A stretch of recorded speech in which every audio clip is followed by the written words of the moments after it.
चढ़ते सावन बाबा जल चढ़ब भोलेनाथ तोरे द्वार में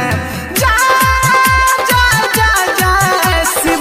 चढ़ते सावन बाबा जल चढ़ब भोलेनाथ तोरे द्वार में मन के तू श्रद्धा पूरा करी हो अलिया तोरे द्वार में।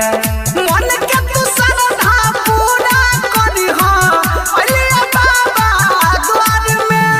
चढ़ते सावन बाबा जल चढ़ब भोलेनाथ तोरे द्वार में मन के तू श्रद्धा पूरा करी हो अलिया तोरे द्वार में। मन के तू श्रद्धा पूरा करी हो अलिया बाबा द्वार में। बोलो बोलो देवघर वाले बाबा की। मन के तू श्रद्धा पूरा करी हो अलिया बाबा द्वार में। तीनों लोक के बाबा छहो तू हो स्वामी हमरो नैया पार लगई हो हे हो भोले दानी।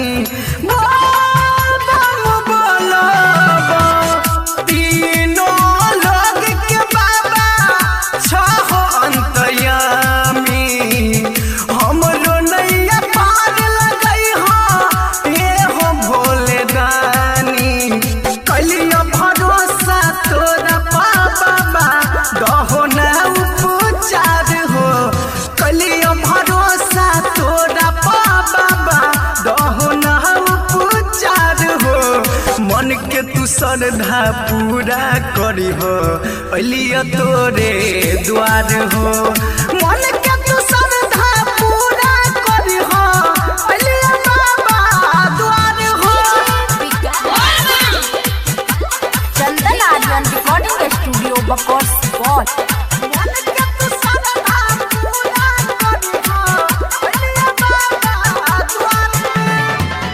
पूजा में बाबा तोरा के लियो न कमी तोहब किया दुख देने छहो अंतर्यामी। हर हर बोलो पूजा में बाबा तोरा के लियो न कमी तोहब किया दुख देने छहो अंतर्यामी। चंदन राहुल गुड्डू राजा के सुनो ने उपचार के। चंदन राहुल गुड्डू राजा के सुनो ने उपचार के।